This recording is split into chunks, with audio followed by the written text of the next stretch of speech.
Bonjour tout le monde et re-bienvenue au podcast de Sport Québec. Le podcast se concentre exclusivement sur le monde du sport québécois.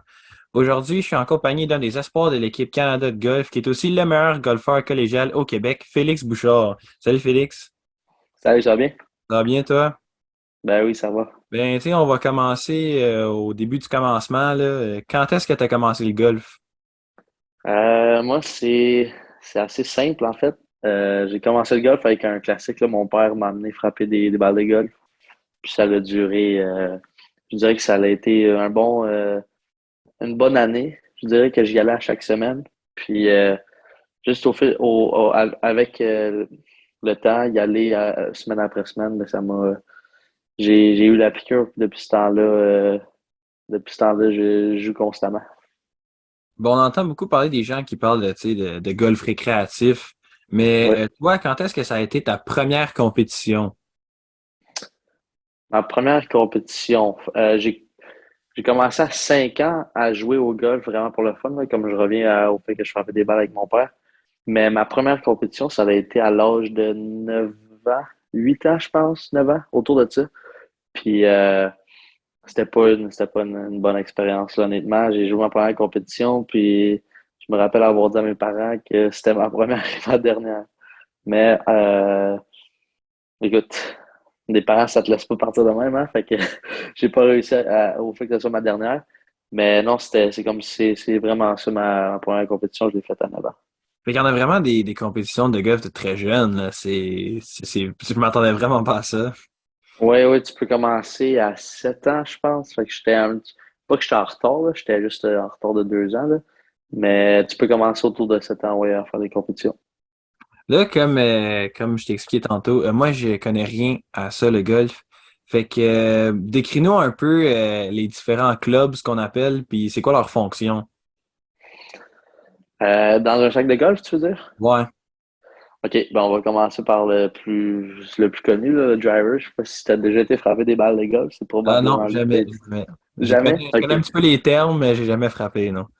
OK, bon, ben on a le driver, qui c'est le bâton qu'on utilise pas mal, je dirais pas à chaque départ de chaque trou, là, mais c'est un des bâtons qu'on utilise le plus dans notre sac, c'est lui qui va le plus loin. Fait que si jamais vous allez frapper des balles puis que le but c'est de frapper plus loin que votre ami, ben demandez le driver. Après ça, on descend dans les bois, donc bois 3 bois 5 bois 7 ça dépend. Il y a vraiment une panoplie de bâtons, là. Ça, c'est encore une fois, on peut le prendre en partant le départ de chaque trou. Ou encore là, ça peut être comme deuxième coup, ça va être un peu plus utile. On a ensuite, il y a les fers. Les fers, je dirais que c'est les bâtons qu'on frappe le plus dans notre sac parce que sur 14 bâtons, par exemple, on va en avoir 8 que ça va être des fers ou 9. Ça dépend encore une fois des sacs. Puis ceux-là, c'est tout le temps les deuxièmes coups. Ça arrive quelquefois que ça va être les premiers coups. On a les wedges, que ça, c'est pour quand on est sur le bord du verre. Euh, on utilise un peu moins ça. Dans le fond, plus t'es bon, moins tu vas les utiliser. Puis finalement, on a le putter que lui, c'est. Là, t'as-tu déjà joué au mini-pot? T'as peut-être déjà joué au Oui, oui. mini-pot? Ok, bon, ben, c'est ce bâton-là qu'il utilise au mini-pot. Ben, en parlant de mini-pot, toi, justement, est-ce que tu excelles vraiment au mini-pot ou c'est différent? Non, non, je suis affreux au mini-pot, c'est terrible. Je vais là avec des amis, puis non. Chaque fois que je vais jouer au mini-pot, je me déçois moi-même et je déçois les autres. C'est sûr qu'ils doivent avoir des grosses attentes Ouais, pour c'est ça, ils toi. ont toutes des grosses attentes. Tu sais, tu m'as parlé de tous les différents bâtons que tu as, puis toi, là, c'est lequel ton préféré? Ça, c'est une bonne question parce que j'aime pas me dire. Je vais pas vraiment répondre à ta question, mais j'aime pas me dire que j'ai un bâton préféré parce que c'est vraiment mental le golf, hein. Fait que si je me dis que j'ai un bâton préféré, là, j'ai peur pour les 13 autres que j'ai dans mon sac, là. Ben, c'est bon que tu y aies quand même déjà pensé, là, vu que tu as une explication comme ça veut dire que ça t'a trottiné dans la tête un petit peu. Ah ouais, c'est sûr. Tu sais, c'est sûr que j'ai des préférences, là. Je vais te le dire de même. Mon putter, j'aime vraiment ça. Mes wedges, je suis incroyable avec eux, mais j'ai pas de bâton en tant que tel que j'aime le plus, là. Là, toi, est-ce que j'ai pu voir, tu viens de Otterburn Park. C'est où ça? Ouais. Moi, j'ai jamais entendu parler de là. At Park, c'est sur la rive sud de Montréal. C'est proche de. Ben, c'est proche. sais, je dirais que Otterburn Park, c'est Saint-Hilaire, là. C'est vraiment, c'est pas la même ville, mais tu traverses la rue puis c'est Saint-Hilaire. Donc, je sais pas si tu sais où Saint-Hilaire, là, mais Ouais. ouais, c'est vraiment proche de là. Ensuite, on a vu ta première grosse compétition qui a été enregistrée en 2017, qui était le 2017 Future Links Junior Skills Challenge National Final, qui Ouais, est les gars de 12 à 14 ans. Puis toi, dans le fond, tu as ouais. gagné ça. Comment tu t'es senti quand tu as gagné quelque chose avec un nom aussi long, là? Ouais, je dirais que ça, c'était mon. Hey, ça fait longtemps de ça. Honnêtement, pas que je m'en rappelais plus, mais tu me rappelles des souvenirs. Ce tournoi-là, c'est un tournoi assez difficile pour te rendre. Je pense qu'il y a 7 ou 8 garçons dans le Canada qui y vont, là, puis on se qualifie dans notre province. Fait que juste me rendre là, j'étais vraiment fier déjà de me rendre là. Puis je me rappelle que ça marche par étapes, c'est 4 ou 5 étapes. Je me rappelle qu'après 3 étapes, là, j'étais pas là pantoute, là. J'oubliais vraiment gagner, là. Puis les 2 dernières étapes, qui étaient le qui étaient comme 3 drives, puis je pense des coups d'approche, là, ça allait vraiment. J'ai fait une de mes meilleures fois à vie, puis ça a donné que l'autre qui était deuxième, je pense que j'étais quatrième à ce point-là. Le deuxième puis le troisième, ils ont eu un peu plus de difficultés, puis j'ai fini par gagner ça. Puis c'était, comme tu dis, c'est 2017, donc c'était pas mal ma première victoire. Puis non, c'était vraiment le fun. Écoute, c'est sur l'échelle nationale, là, puis j'étais assez fier, je dirais. Là, comment je me sentais exactement, c'est difficile à.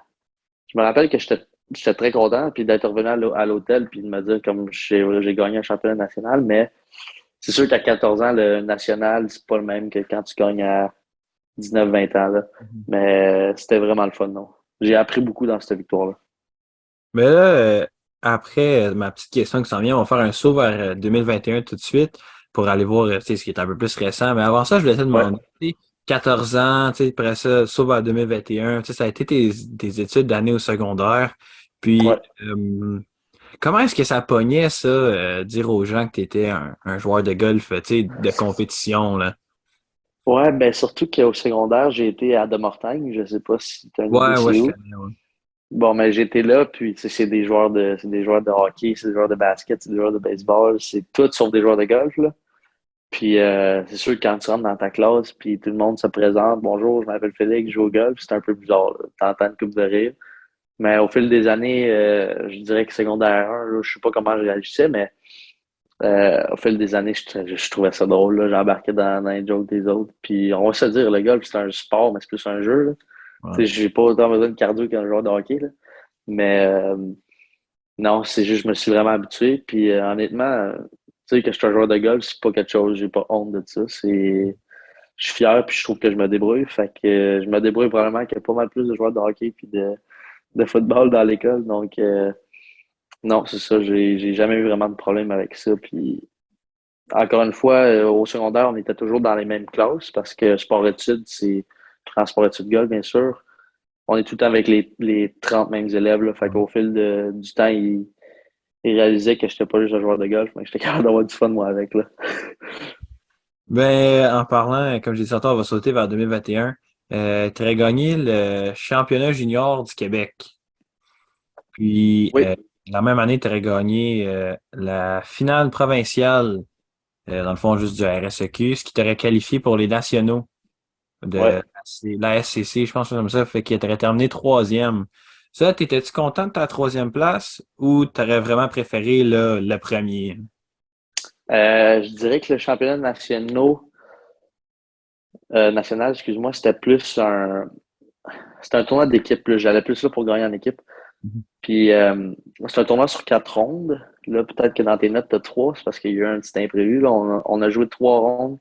Puis la dernière, c'était affreux les conditions. Il pleuvait. Puis en fait, c'était pas si pire que ça. Là. Il y avait de la pluie. Puis les organisateurs du tournoi ont décidé d'annuler la dernière ronde puis de prendre les 3 premières. Fait qu'avec ça, ça fait que moi, j'ai terminé troisième individuel. Puis en équipe, on a fini deuxième, je pense. Mais ce que le monde ne sait pas, là, c'est qu'avant, on avait commencé la dernière ronde, puis on avait, je pense, 9 trous de jouer sur 18. Puis moi, je menais après 9 trous, j'avais rattrapé mon retard, puis notre équipe menait aussi. Donc, celle-là, finir troisième. Dans le fond, ta question, c'est si ça m'a marqué? Oui, ça m'a. Ben, c'est que si tu aurais préféré, tu sais, parce que t'es troisième, c'est une très bonne chose, mais Ouais. tu sais, là, que maintenant que tu m'en parles, c'est sûr que tu dois avoir un petit pincement Non. au cœur, considérant que, hey, comme, tu sais, moi, j'étais supposé finir premier, là. Ouais, non, exact. Non, je suis pas satisfait du tout. Comme cette année, on a terminé deuxième, je pense, puis j'ai fini comme. Je pense que j'ai fini dixième individuel. Puis je dirais que je suis plus satisfait cette année parce qu'on a travaillé fort, mais euh, en 2021, non, j'étais pas satisfait à 100%. J'étais satisfait de comment j'ai joué, mais le résultat final n'était pas représentatif. Tu as fait un saut, ben, ensuite, nous, on va faire le saut que toi aussi tu l'as fait, vers la World Cup Junior. Fait que tu as Ouais. représenté l'équipe Canada. Puis, comment est-ce que ça a fonctionné, dans le fond, te faire amener dans l'équipe Canada? Tu sais, est-ce que c'était comme un try-out ou est-ce qu'ils ont pris tes résultats puis ils ont dit, hey, lui, c'est un des meilleurs au Canada? Comme, explique-nous comment ça a fonctionné, puis comment tu t'es senti quand ils t'ont dit, hey, Félix, tu vas représenter Team Canada tu sais, à la Coupe Toyota au Japon, là. Ouais, ben, je vais commencer en disant que faire partie de l'équipe nationale, Team Canada, puis représenter mon pays au Japon, ça, c'est pas quelque chose que j'ai su que ça existait il y a un an, là. Je sais que ça existe depuis que j'ai 10 ans à peu près, puis j'en rêve. Puis faire Team Canada, c'était mon objectif numéro un. Puis ils m'ont pris sur l'équipe. Dans le fond, c'est un long processus pour se rendre au Japon. Ils prennent pas les nouveaux automatiquement, là. J'ai été sur l'équipe ma première année en 2020. Ça, c'est des tryouts. Fait que, un peu comme au hockey, là, ils vont faire un camp, ils vont couper des joueurs, puis ils vont finir avec un. Première année, c'était 7 joueurs. Puis là, j'ai refait le processus pour 2021. Ils m'ont repris. Puis donc là, j'étais juste sur l'équipe canadienne, mais on était 13 en 2021. Pour se rendre au Japon, il a fallu faire un tournoi dans l'équipe. C'était vraiment un tournoi. Il n'y a personne qui a entendu parler de ce tournoi-là, là. C'était juste nous qui le savions. Mhm. Puis ils ont pris les 4 premiers gars sur 13. Puis j'ai eu première ronde, ça a été vraiment, vraiment pas bien joué. Puis j'étais comme, je pense que j'étais 11e là, sur 13 après une ronde. Puis je peux te dire que j'ai mal dormi cette nuit-là, là. Parce que je savais que c'était ma dernière année que j'étais éligible junior. Puis là, le lendemain, je me suis réveillé et je me suis dit, ah, ce serait peut-être, on sait le temps d'être clutch, là. Puis j'ai fait une bonne prestation.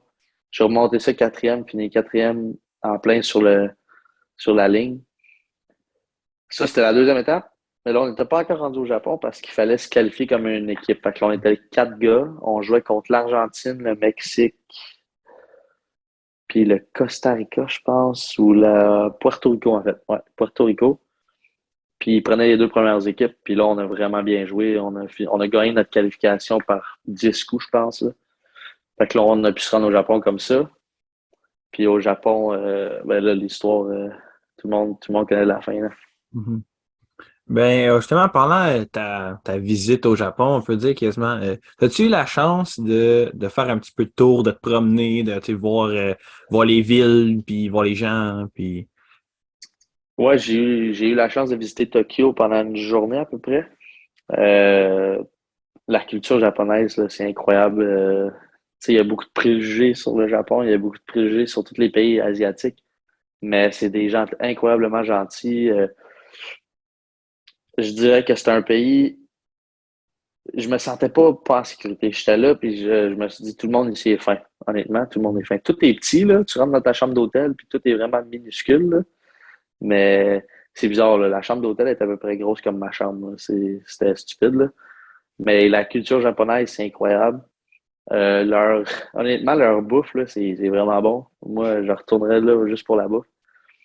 Fait que si tu me demandes si c'était à refaire, oui, je le referais. Mais à part Tokyo, là, j'ai pas vraiment. Ben, moi, j'étais à Narita, c'était la ville où on était. On était à peu près 2 heures d'avion de Tokyo. Excuse, 1 heure, 2 heures de bus de Tokyo. Fait qu'on a été visiter Tokyo, mais sinon, j'ai pas vu d'autres parties du Japon, là. Ben, c'est sûr que Tokyo, c'est quand même une grosse partie du Japon, là. Ouais, Tokyo, c'est énorme. Puis je veux dire, pour le Japon, Tokyo, c'est le Japon, là. Tout Mhm. est là. Ben, justement, tu m'as dit que les résultats étaient pas mal connus. Vous avez terminé cinquième. J'ai terminé cinquième. OK. Ah ouais, c'est ça en Ouais, individuel. ouais, Puis, j'ai terminé cinquième en individuel. puis dans le fond, tu sais, cinquième, c'est quand même très proche du podium. Fait que, tu sais, aurais-tu voulu prendre ta place sur le podium ou t'es satisfait de comment ça s'est passé? Tu sais, considérant que vous avez gagné en équipe. Ouais, ben c'est ça. Encore une fois, ce tournoi-là, c'était un tournoi, j'allais là, je représentais mon pays, je représentais pas mon nom. Fait que puis je vais être franc, Golf Canada ils nous ont pas mis une pression, c'est pas vrai, ils ne mettent jamais de la pression. Mais on avait le Canada avait jamais gagné ce tournoi-là, puis on allait là vraiment comme les underdogs, là. Je pense que le meilleur résultat que le Canada avait eu, c'était quatrième. Fait OK. qu'on était vraiment concentrés sur le tournoi en équipe. Puis on a gagné, bien sûr, fait que ça, c'était incroyable, là. Mais pour ce qui est de l'individuel, finir cinquième dans ce tournoi-là, je veux dire, j'étais en arrière des Suédois, des Japonais. Je pouvais pas être vraiment déçu. Puis j'ai l'idée mon pays avec -8 sur 4 rondes quand j'étais. Mon premier 9, je pense que j'étais +4. Là. Fait que j'ai joué -12 en 54 trous, ce que j'ai jamais fait auparavant. Donc, peu importe le résultat en individuel, j'étais content de ma performance. Puis j'étais surtout content qu'on a gagné en équipe. Mhm. Ensuite, tu sais, t'es revenu au pays, retourné dans ton environnement un peu plus normal.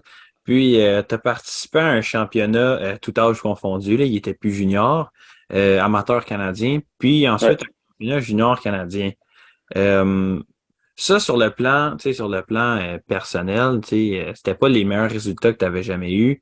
Fait que comment tu t'es senti après, tu sais, tu viens de revenir, t'es comme, hey, j'ai gagné la Coupe du Monde, fini cinquième au monde, puis là, tu as eu des résultats un peu plus décevants. Tu sais, est-ce que ça t'a comme affecté un petit peu ou tu disais, c'est pas grave, j'ai gagné tantôt, là? Ben non, s'il y a bien quelqu'un qui se dit pas c'est pas grave, j'ai gagné tantôt, c'est moi. Puis j'étais non. Je dirais que Canadien amateur, Canadien junior, c'était une des passes plus difficiles de la saison, là. On a toujours des hauts et des bas dans une saison. Je dirais que ça, c'était difficile, même si au Canadien junior, j'ai joué -9, qui est encore un record que j'ai fait en tournoi, mais ouais, les circonstances étaient faciles. Euh, mais non, c'était pas un. Je me suis pas contenté de le 2 semaines d'avant, là. C'était, regarde, t'as fini 11e, t'as fini 42e, je pense, au amateur, puis 47, c'est ce que j'ai bien vu, là. 47 au amateur. Fait que c'était rien à couper le souffle, là. C'était pas mauvais parce que c'est des championnats nationaux. Fait que c'est difficile de te rendre là. C'est difficile de jouer 4 jours. Parce qu'après 2 jours, ils enlèvent un certain nombre de joueurs qui sont juste plus là, là. Fait que j'étais pas extrêmement déçu, mais ça m'a fait travailler plus fort. Puis c'est 2 événements que j'ai grandement appris dans les joints. Tu sais, moi, ce que j'ai vu, c'est que il y a beaucoup de tournois que tu participes qui se retrouvent vraiment à des intervalles là, minimes. Là. Tu sais, j'ai vu Ouais. une semaine, des 2 semaines entre les deux. Ouais. Tu sais, ça, comment est-ce que tu fais un peu pour dealer tu sais, ton emploi du temps, surtout avec tu sais, un horaire aussi chargé de tournois, tu sais, qui prennent, comme tu viens de me dire, 4 jours, tu sais, c'est énorme de ta semaine, là, c'est quand même. Ouais. Ben, c'est sûr qu'en plus, c'est 4 jours de tournoi, mais dans ça, ce que la plupart des gens ne savent pas, c'est que nous, la première journée, quand on embarque sur le premier trou, là, on a déjà joué le terrain, là. Ça fait un bon 2 jours qu'on est là, puis qu'on joue le terrain, puis qu'on regarde notre game plan. On n'arrive pas juste là, puis on est comme, hey, on va juste ce terrain-là, là. Fait que déjà, qu'il y a 2 jours de plus tout le temps, il y a le voyagement. Tu sais, cet été, j'ai été à Denver, j'ai été au Japon, j'ai été euh, dans l'Ouest américain, dans l'Ouest canadien. Fait que tout ça, c'est des changements d'horaire incroyables, changements d'heure incroyables. C'est difficile de t'adapter, bien sûr, là. Mais je dirais que c'est un peu un push qu'on fait pendant 4 mois. Une saison de golf, c'est à peu près ça, 4 mois, tout l'été. On travaille comme des fous, on dort mal, on mange pas super bien parce que c'est toujours difficile de bien manger sa route. Puis on voit pas beaucoup notre famille. Tu sais, j'ai mes parents, je les ai pas vus souvent cette année, là. Ben là, chez nous en ce moment, je peux plus les voir, là. Mais non, c'était un 4 mois assez difficile, qui vaut la peine, mais difficile. Puis d'un coup, on est revenu à la maison du mois de octobre à janvier, février, là c'est plus calme, puis là, on peut un peu récupérer notre énergie, là. Il y a pas très longtemps, tu as participé au Next Gen Selection Camp. Ouais. C'est quoi ça? Ça, dans le fond, c'est la sélection pour l'équipe nationale. C'est Comment juste ça pour s'est Team passé? Canada. Ouais. Comment ça s'est passé? C'était-tu pas pire? T'as-tu un petit scoop que nous autres, on n'a pas vu? Non, pas vraiment. Écoute, il y a beaucoup de joueurs qui allaient là comme premier essai. Là. Moi, c'était mon troisième essai, donc je savais à quoi m'attendre. Mais il y a beaucoup des connaissances que j'ai, d'autres Québécois, là, qui seraient d'ailleurs intéressants à interviewer sur leur expérience. Mais moi, j'allais là comme pas comme un vétéran, mais je savais quoi m'attendre.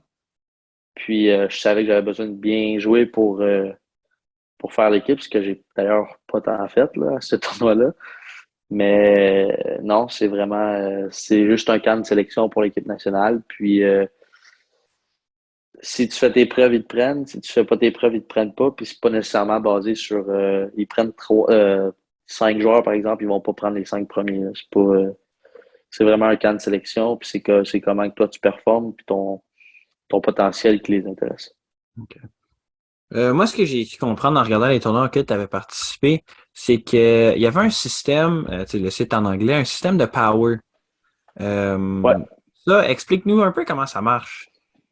ça c'est une très bonne question parce que même moi je sais pas comment ça marche le power. Je sais que c'est comme c'est une façon de catégoriser les tournois. Donc plus le power est gros, comme je pense que mon plus haut power cette année c'était 500 quelque chose ou peut-être un petit peu plus. Plus le power est gros, plus le tournoi donne des points. Donc, si tu termines, par exemple, 15e dans un tournoi qui, le power, il est 500, par exemple, ou tu Mhm. finis deuxième dans un power de comme 20 ou 30, ben, le tournoi que tu as fini avec une deuxième position va te donner plus de points qu'un tournoi que tu as fini troisième, juste parce que les joueurs dans le tournoi sont considérés comme meilleurs. OK. Dans le fond, Ouais, c'est juste une façon de comme, c'est classer. Mais toi, évidemment, celui qui était le plus haut, c'était la World Cup Junior. Là. Ça a été ouais ça m'a sorti vraiment un peu aidé. du lot du site Internet, là. Ouais, non, exact. Y a-tu Non, des c'est qualifications à remplir pour participer à des tournois qui sont, tu sais, qui sont plus grand power, là? Tu sais, j'ai vu qu'il y avait une coupe de tournois aux États-Unis que ouais. tu as fait, qui avait un plus grand power. T'avais-tu comme certaines conditions à remplir, tu sais, un nombre de points à avoir ou juste comme, tu sais, une présélection en faisant un certain nombre de points en rouge?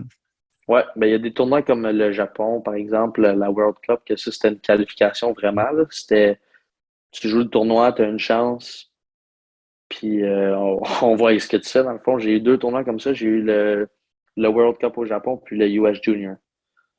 Ça, c'est les deux tournois qui fonctionnent comme ça. Sinon, la plupart des tournois que le WAGR, ça s'appelle, là, Mm. la plupart des tournois, ils se basent sur ton classement. Fait que plus tu es haut ranké, comme là, en ce moment, je pense que je suis comme 1200 quelque chose. Là. Fait que là, en ce moment, si j'essaie de rentrer dans des gros tournois, ça se peut que je reçois une lettre qui me dit ah non, t'es pas été accepté. Tu sais. Mhm. Mais eux autres se basent juste sur. Ils veulent un tournoi fort, des bons joueurs, donc ils font juste prendre le plus haut classé dans le ranking. Ben c'est ça, on va parler justement, c'était ma prochaine question en plus, là, de ton classement amateur mondial. Ouais. À date de ce matin, moi je sais pas, ça a changé, ça a joué un tournoi à midi, là, mais tu étais classé 1470e OK. mondial. Puis j'ai vu aussi que tu avais eu ton highest score, c'était 624e, je pense. Ouais. Fait que ça, tu sais, il y a quand même une très grosse différence entre les deux. Est-ce que tu es satisfait de ton 1470? Parce que c'est quand même mondial, tu sais, ça reste pas rien. Mais t'es où tu penses que tu devrais peut-être te replacer avec le top que tu as eu, tu sais, qui était quand même 624. Ouais, ben pour donner une idée, là, avec Team Canada, à chaque année, on fixe des objectifs, puis on se met des échelons à atteindre ou des marches à atteindre. Puis mon objectif cette année, c'était de finir dans le top 950 parce que classement Wagger, oui, j'ai été 600, mais c'est beau être 600, mais c'est top de rester 600. Là. Mhm. C'est plus top de le rester parce que surtout au Québec, où on n'a pas beaucoup de tournois, on joue des tournois qui sont pas très powerful. Fait que c'est difficile de rester dans les tops. Là. Mais si tu me demandes encore une fois si j'étais satisfait avec mon 1470, je pense, non, Ouais. définitivement pas. Parce que j'ai eu des bons tournois cette année, mais j'ai eu des tournois qui ont mal été. Fait que je suis pas satisfait de ça, mais sans dire que c'est ça que je mérite. j'ai pas nécessairement mieux joué pour être mieux ranké, là. Donc, ça me prouve juste que je dois travailler un peu plus fort si je veux atteindre mon 950, qui est encore mon objectif pour l'année prochaine. Sinon, parlons un peu, tu sais, toi, tu es encore dans le circuit amateur, puis on a le circuit professionnel. Comment est-ce qu'il se fait le saut entre amateur jusqu'à professionnel? Est-ce que, tu sais, il y a un certain ranking en amateur que tu dois atteindre ou est-ce que, tu sais, il y a un tournoi de qualification de quelque sorte? Non, pour être pro, ben là, c'est sûr que si tu veux être pro au Québec, puis être capable de donner des cours de golf, travailler dans un club de golf, là, c'est une qualification, mais euh, c'est c'est une qualification. Honnêtement, je sais pas comment que ça marche parce que c'est pas vraiment ce qui m'intéresse de faire. Mais ce qui m'intéresse à faire, pardon, mais pour ce qui est d'être pro comme qu'on voit à la télé, là, Mhm. ça, c'est juste pour avoir le titre, c'est juste tu t'inscris dans un tournoi pro, puis tu dis que tu es un pro. À partir de là, tu peux jouer pour de l'argent. Sauf que si tu fais ça, tu peux pas revenir sur tes pas et dire ah non, finalement, je veux plus être pro, je vais être amateur. Tu as pris ta décision, ta carrière amateur est terminée, tu es rendu un pro, tu joues pour de l'argent, mais tu joues juste des tournois professionnels. Puis au début, jouer des tournois professionnels, c'est pas facile. C'est pas tout le monde qui se rend puis qui joue le Masters, qui joue US Open. Puis atteindre le PGA Tour, qui est comme la NHL du golf, c'est pour les Canadiens, c'est très difficile. Je pense qu'il y en a 5 en ce moment sur le PGA Tour, peut-être plus, là, faudrait que je regarde. Mais avec ces 5-là, c'est les meilleurs au Canada, puis c'est pas juste les meilleurs au Canada, c'est les meilleurs au monde, là. Ouais. Fait que dans le fond, c'est vraiment, tu sais, pour la partie professionnelle, tu sais, mais ça reste que les gros tournois, j'imagine que tu as un certain nombre de points à aller chercher pour. Exact. Ok. Exact. Toi, dans le fond, t'as-tu comme un moment donné où est-ce que tu te dis comme hey, comme, dans 5 ans, je vais faire le changement puis faire les gros tournois ou tu y vas avec le flow, là? Non, j'ai pas vraiment. Ben, j'ai une petite idée, là. Je me base sur le fait que je vais aller à l'université pour 4 ans, qui est en 2024. Donc, je vais sortir de l'université en 2028 à 24 ans. Puis là, je vais reconsidérer mes options. Mais selon moi, j'ai pas fixé d'objectif de devenir pro avant. Si je le fais pas avant 2026, je vais pas être déçu de ça. OK. Ouais. Évidemment, on a parlé tantôt que tu avais fini premier au classement de la RSEQ pour le 2022 pour en tant que personnel pour le Ouais. championnat, le championnat RSEQ collégial. Mais par contre, j'aurais besoin d'un peu d'explication parce que là, ce que j'ai cru comprendre, c'est que tout le monde avait fait 5 rondes, mais que toi, tu en avais juste 4, puis tu as gagné quand même. Fait que j'aurais peut-être besoin Ouais. d'une explication sur pourquoi est-ce que tu es aussi bon que ça, là. Ben, mais je veux pas te corriger, mais ça fait 2 ans de suite que je gagne. J'allais gagner l'année passée aussi. Mais l'année passée, j'avais mes 5 rondes, par contre. Cette année, j'allais gagner avec 4. Euh, Tout simplement parce qu'ils prennent les 4 meilleures rondes des 5. OK. Donc, tout le monde a 4 rondes qui comptent. C'est juste que moi, la différence, j'avais pas de chance de mal jouer, là. Je pouvais pas vraiment. Une mauvaise ronde aurait été impossible que je puisse gagner. C'est la seule différence, là. OK. Mais ça reste que c'est le fun d'avoir un coussin de temps en temps, mais toi, t'as pas Exact. eu. C'est toujours le fun de se dire qu'on peut pas échouer, mais qu'on a, comme tu dis, qu'on a un coussin, mais c'est pas les meilleurs qui voient ça de même, mettons. Tout de suite après toi, en deuxième et en troisième position, tu as deux de tes collègues de l'école Cégep d'André Laurando. Puis, Mhm. vous autres, vous avez gagné le tournoi en équipe. Ouais. Et ça, d'après toi, est-ce que ça vaut plus cher ou moins cher que ta victoire tout seul? Encore une fois, c'est rare qu'on joue au golf des tournois en équipe. Mhm. J'ai la chance de jouer pour André Laurando puis Team Canada, euh, parfois pour Team Québec.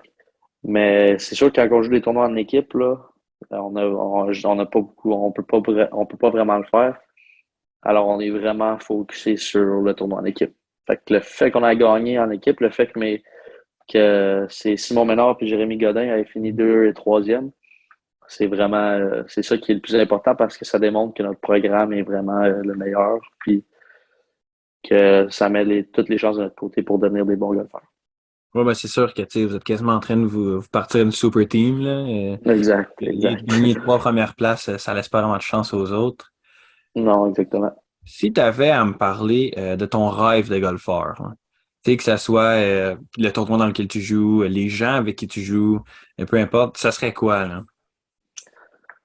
Je dirais que j'en ai deux. Mon premier, ça serait de jouer sur le PGA Tour, jouer le Master, jouer les gros tournois, là. Mhm. Puis mon deuxième, ça serait. Il y a beaucoup de gens qui me disent, ah, ton deuxième, c'est pas de gagner un tournoi. Non, parce que si je me rends sur le PGA Tour, je vais avoir une chance de gagner. Tu sais, à chaque semaine, je vais être capable de compétitionner avec les meilleurs au monde.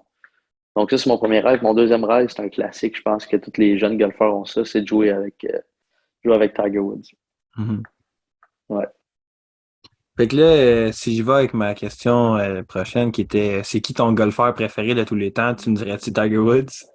Je te dirais Tiger Woods, ouais. Puis, je dirais Tiger Woods, mais j'admire tous les golfeurs, là. Ils amènent tous des points différents à leur sport. Puis, non, c'est vraiment intéressant ce que chacun est capable de faire pour le golf, là. Là, la question qui s'en vient, t'es pas obligé de me donner un chiffre exact, mais si tu comptes tout ton équipement de golf, combien ça vaut? Mon équipement de golf, il doit valoir. Écoute, je dis un chiffre de même, ça doit être l'équipement que je joue en ce moment. Là, ça l'exclut le linge, là, parce que le linge, j'ai aucune idée, là. Mon équipement doit valoir autour de 3000. OK, c'est pas si pire. Je m'attendais à ce que Ouais. tu me sortes quelque chose comme 25 000 piastres, là, ou... Non, non, non, non. Mes bâtons en tant que tel, ça vaut 3000 là, si on compte toutes les balles que j'achète par année. Euh, Ça, c'est 70$ pour 12 balles, je pense. Puis je dois passer une coupe de boîte, là. Fait que ça, c'est mon équipement. Mais si tu me demandes comment que le golf, ça me coûte par année, Mhm. ça, c'est un autre chiffre, là, pas mal plus élevé. OK, ça fait du sens. Ouais. Là, je vais te poser une question un peu plus spéciale. Euh, Toi, des terrains puis les parcours que tu as faits, là, Ouais. là, on compte pas le mini-pot, évidemment. Non. C'est lequel ton préféré dans le monde? Tu sais, as-tu une préférence pour un terrain qui est au Canada ou tu sais, vraiment ou celui au Japon ou tu sais, ceux qui étaient allés aux États-Unis? Là, tu sais, t'en as-tu un que c'est peut-être pas l'endroit, mais juste comme le terrain, comment il est fait ou peu importe, t'as fait quand lui, c'est mon préféré. Là. C'est des styles différents. Si on joue au Québec, j'en ai des favoris comme le Royal Montréal. Si je joue ailleurs dans le Canada où on s'entraîne à Victoria, ben là, malheureusement, on s'entraîne plus là. Mais on s'entraînait à Victoria, puis en Colombie-Britannique. Le terrain qu'on jouait là, c'était juste incroyable. C'est probablement le plus beau terrain visuellement que j'ai vu. C'est pas nécessairement mon préféré parce que ça veut pas dire qu'il est beau, il est le fun à jouer, là. Je dirais que ça, c'est le plus beau visuellement que j'ai vu. Sinon, mon préféré, là, ça doit être. Écoute, j'en ai joué tellement que c'est assez tough de se rappeler de même, là, mais. Ah, j'ai joué Bandon Dunes cet été en Oregon. Ça doit être mon terrain préféré. Ouais. Ouais. Je vais te poser une avant-dernière question, là. C'est quoi l'affaire la plus insolite, comme la plus random que tu aurais vue sur un terrain de golf? Tu sais, en plein tournoi, il y a un chevreuil qui passe. Ou tu sais, Ah, j'ai vu des joueurs jouer au golf puis il y avait un dindon qui passait. Fait que, tu sais, c'est comme toi, c'est quoi l'affaire que tu as vu de tes propres yeux la plus insolite sur un terrain de golf? ouais, ben, t'as quasiment dit la réponse. J'ai joué mon premier championnat canadien en 2018. J'avais 15 ans, c'était à Medicine en Alberta. Puis il y avait un gros mousse là, qui passait. C'est un orignal. Il y avait un gros orignal, mais un orignal, là, c'est pas un C'est chien, là. c'est gros, c'est gros. C'est énorme, là. C'est plus gros qu'un char, là. Fait que ça marchait sur le terrain. Ça faisait des trous là, énormes sur le green, là, puis sur tout le parcours, en fait. Puis là, on a eu un délai. Les arbitres nous ont arrêtés pour sortir le mousse. Puis il est pas. Par chez les trous. Non, ouais, c'est ça. Ouais, ça, c'était une grosse job, là, mais c'était chez lui. Là, il a passé la semaine là. Puis tu sais, c'était rendu qu'à la fin, on marchait à côté. Puis il marchait sur le terrain avec nous. C'était vraiment le fun. Ben, c'était le fun. Puis c'est pas nécessairement dangereux. Là. C'est sûr qu'on pouvait pas tant s'approcher, là, mais Je dirais que c'est ça la plus insolite. Sinon, j'ai vu du monde bien ben sous sur des terrains de golf. Ça arrive. Euh, non, c'est pas mal ça le plus insolite. Ben, je pense qu'un orgasme, c'est assez, là. Ça va pour le temps. Oh, ouais, là, non, exact. Ça, on va s'en souvenir, c'est sûr. Ben écoute Félix, merci énormément de ton temps. Moi, j'ai vraiment apprécié te recevoir puis en apprendre beaucoup plus sur le golf. Tu sais, moi, c'est sûr que j'avais vu tout ce qui est, tu sais, j'en connais juste deux là, Tiger Woods puis Rory McIlroy. Lui aussi, je le Ouais, connais. ouais. Ouais, Ça va. il est bon aussi. Je connais mon top, mais tu sais, j'avais une dernière question pour toi que je pose à tout le monde ce qui vient sur le podcast. C'est Ouais. si j'avais à recevoir un athlète ou une athlète québécois, peu importe le sport, ok, peu importe le sport, c'est pas obligé d'être au golf, que si tu vois ça arriver sur mon podcast, tu sais, c'est garanti que je l'écoute, qui est-ce que ça serait? Euh, je dirais que ben, les joueurs de hockey, c'est un classique. Là. Je pense que selon moi, les joueurs de hockey en ont plus à. C'est plus que juste des goons sur une glace. Là. Mhm. Un joueur de hockey, c'est toujours intéressant. Sinon, surtout si tu veux faire popper ton podcast, là, un joueur de hockey, ça peut vraiment t'aider avec les filles, surtout. Là. Puis, sinon, un sport qui est pas très connu, ça peut être intéressant, ça aussi. Comme le golf, c'est connu, mais c'est pas. J'ai commencé le podcast en disant que c'est un jeu, là. Fait que non, je dirais un autre sport comme ça que la boxe, quelque chose de même. Ça peut être vraiment intéressant à écouter. Ouais, ben c'est ça que j'essaie de faire un petit peu, de donner de l'amour à nos athlètes qui sont un peu moins connus, là, tu sais, Exact, sport un peu moins, un peu moins populaire. exact. Ouais, non, ça serait vraiment intéressant. Ben écoute, Félix, merci encore de ton temps. C'est vraiment cool que tu as donné ce temps-là pour nous parler de tes expériences, tu sais, nationales, puis internationales. Puis moi, j'ai vraiment hâte de te voir passer au Masters, puis pouvoir dire à tout le monde que hey, tu sais, j'y ai parlé en live. Non, mais merci beaucoup pour m'avoir donné l'opportunité. Puis c'était vraiment intéressant de parler sur ton podcast. Ben, merci. Puis nous, les gens à la maison, on se voit jeudi prochain.